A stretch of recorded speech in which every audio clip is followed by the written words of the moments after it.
ও বাবা ও মা কইরা ডাকে দিত বলা ওয়াত এই মুনো বাবা গো।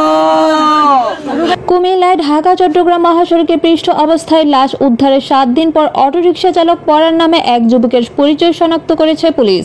গত 17 মে রাত 12টার সময় সদর দক্ষিণ উপজেলার চট্টগ্রামমুখী মহাসড়কে হাওড়াতলী এলাকায় তার লাশ উদ্ধার করা হয়। স্বজনরা বলছে 17 তারিখ সন্ধ্যায় অটোরিকশা নিয়ে পরাণ ঘর থেকে বের হয়। রাতে বাসায় না ফেরে খোঁজাখুঁজি করে থানায় নিখোঁজ ডায়েরি করে পরিবারটি। তবে পুলিশের চোখ অটোরিকশা চোর চক্রের দিকে। শুক্রবার বিকেলে নিহত পরাণের বাড়ি কুমিল্লা সদর উপজেলার টিক্কাচর এলাকায় গিয়ে দেখা যায় শোকের মাতম চলছে। নিখোঁজের 7 দিন পর ছেলের মৃত্যুর খবরে কান্নায় ভেঙে পড়েন মা।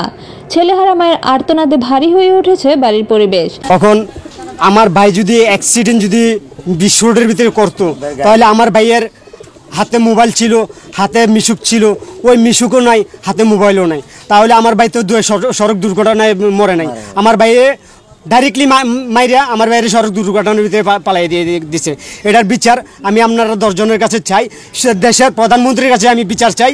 আমার জন্য আমার ভাই আমার ভাইয়ের খুনের বিচার আমি চাই। যেই হোক আমি দেখতে চাই আমার বাইরে আমার নাই, আমার বুকে নাই, আমার ভাইয়ের বিচার আমরা চাই। আপনারা 10 জনের কাছে 10 জনের দুয়ার বরকতে আমার ভাইয়ের খুনের তদন্ত আমি পাই। আমার ভাইকে খুন করা হয়েছে।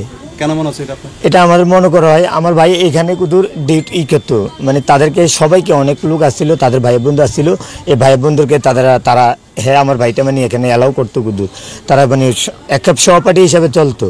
তো এখানে মনে করেন যে একটু কথাকালীনে অনেক বিচ্ছিন্ন মনে করেন যে ঝড়কা সৃষ্টি হইতো আমার ভাইয়ের সাথে, মানে এখানে যা তারা মনে করেন যে চলতো তার লাগে, মানে এখানে নাম বলা যাইতেছে না কারণ নাম অনেকগুলা তাই টাইনা নিতে পারতেছে না। হ্যাঁ চলতো চলবো এই কারণে দেখা গেছে কি কালে ওই দিন কালেও দেখছি আমি সাধারণ একটু ক্ষুদ্র কথা বলছি আর আমার উপর আঘাত আইছে। আমরা জানছি রাতে 11:30 বাজে আমারে আমার বউ আইয়া ডাক দিছে, আমার মা আপনার ফুটে দিয়ে আইছে না। আমি কি আমার ফুটে আইছে না এটা কইয়া আমার বউরে লইয়া আমরা গ্যারেজে গেছি।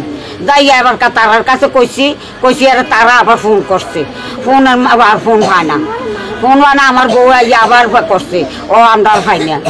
নিহত স্ত্রী জানায় গত 17 মে সন্ধ্যায় পরাণ অটোরিকশা নিয়ে বের হয়। রাতে বাসায় না ফেরে মুঠোফোনে যোগাযোগ করলে বন্ধ পাওয়া যায়। খোঁজাখুঁজি করে স্বজনরা থানায় নিখোঁজ ডায়েরি করে। একই তারিখে রাতে সদর দক্ষিণ উপজেলা ঢাকা চট্টগ্রাম মহাসড়কের চট্টগ্রামমুখী লেনে হাওড়াতলী এলাকায় পৃষ্ঠ অবস্থায় একজনের মরদেহ উদ্ধার করে হাইওয়ে পুলিশ। 7 দিন পর আঙুলের ছাপের মাধ্যমে পরিচয় শনাক্ত হলে নিহতের পরিবার পরাণের মৃত্যুর খবরটি নিশ্চিত হয়। পরিবারের দাবি পূর্ব পরিকল্পিতভাবে তাকে হত্যা করা হয়েছে। আমি তো 10টা বাজে গাড়ি জমা দিয়ে বাসায় থেকে 11 বাজে, তো আমি একটা আইয়া হেলাম দিছি আর বাসায় গেছি। বাসায় পাকশাক করলাম, নামাজ পড়লাম, নামাজ পড়ে একটু কাটতে গেছি আর কাম ফিরে আমার একটা দোনা এলাম মোবাইল সাইডে 11টা বাজে সাথে কল দিচ্ছে সম্ভব হচ্ছে না। তারপরে আমি কতক্ষণ বাইরে দেয় কতক্ষণ ঘর হয় কতক্ষণ বাইরে দেয় না আইয়ে গাড়ি গেড়ে দিতে দেখবে না আইতে আছে না 11:30 বাজে। তারপর আমার শাশুড়ি না মামা আমার ছেলে তো না আইসে না, আমার ছেলে আইয়ে আমরা গ্যারেজে আইয়ে থাকলে তো। এদিকে গত 4 ফেব্রুয়ারি ঢাকা চট্টগ্রাম মহাসড়কের কোরপাই এলাকায় অটোরিকশা চালককে মাদকদ্রব্য সেবন করিয়ে যুবককে মহাসড়কে রেখে অটোরিকশা নিয়ে চলে যায় একটি চক্র। পরে গাড়ির চাপায় মারা যায় ওই যুবক। পরাণের মৃত্যুর ঘটনায় এই চোর চক্র জড়িত থাকতে পারে বলে ধারণা করছে পুলিশ। নিহত পরাণ কুমিল্লা সদর উপজেলার টিক্কাচর এলাকার আনার মিয়ার ছেলে। সে পেশায় একজন অটোরিকশা চালক। আচ্ছা ধন্যবাদ।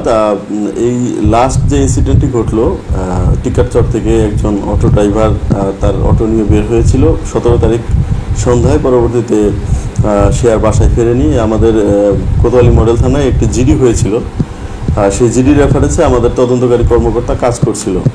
এর মধ্যে আমরা আজকে আবার একটি তথ্য পেয়েছি যে 17 তারিখ রাতে হাইওয়ে পুলিশ ময়নামতি যে আছে ক্রসিং হাইওয়ে থানা আছে, তারা একটা লাশ উদ্ধার করেছিল আমাদের কুমিল্লা সদর দক্ষিণ এলাকার হাইওয়ে থেকে। তো তো সেই লাশটা এমন মানে পৃষ্ঠ হয়ে গিয়েছে গাড়ি দ্বারা, যেটাতে লাশকে আর আইডেন্টিফাই করা যায়নি। তো তারা ওইখান থেকে ফিঙ্গারপ্রিন্ট সংগ্রহ করেছিল ওই লাশের পরিচয় জানার জন্য। তো পরবর্তীতে আজকে তারা কনফার্ম করেছে যে এই যে টিকারচর ব্রিজের যে মিসিং অটো ড্রাইভার, সেই অটো ড্রাইভারটি হচ্ছে ওই যে ব্যক্তির রাস্তায় পৃষ্ঠ লাশ পাওয়া গিয়েছিল সেটি। তো আমরা এই যে ঘটনাটি আমরা এখন পেলাম, সেটা হচ্ছে আমরা ধারণা করছি যে অটো ছিনতাইকারী যে চক্র রয়েছে, এই অটো ছিনতাইকারী চক্র যেটা করে থাকে সাধারণত, যে যাত্রী বেশে তারা ওঠে এবং একটা নির্দিষ্ট দূরত্ব অতিক্রম করে নির্জন জায়গায় তারা যাত্রীর বেশ থেকে হঠাৎ করে তারা হচ্ছে ছিনতাইকারীর বেশ ধারণ করে এবং অটোর যে ড্রাইভার, সেই ড্রাইভারকে মারধর করে কোনো সময় ফেলে রেখে যায়, অথবা বেশিরভাগ সময় যেটা হয় যে ওই ড্রাইভারের সাথে তারা মিলে যায় এবং তারা নিজেরা হয়তো কোমল পানীয় পান করে এবং ড্রাইভারকেও তারা অফার করে। তো ড্রাইভার যখন ওই কোমল পানীয় পান করার পরে কিছুক্ষণ পরেই সে ওই নেশাগ্রস্ত হয়ে যায়, তাকে ওইভাবে কৌশলে তারা এটি খাওয়ানোর পরে ড্রাইভার যখন এরকম টালমাটাল হয়ে যায়, তখন ড্রাইভারকে তারা একটা জায়গায় ফেলে যায়। এবং এটা আবার ম্যাক্সিমাম সময় দেখা যায় যে হাইওয়েতে ফেলে যায়। তো হাইওয়েতে ফেলে গেলে পরে আবার ওই চালক যেহেতু নেশার ঘরে থাকে, সে গাড়ির দ্বারা পৃষ্ঠ হয়, মারা যায়।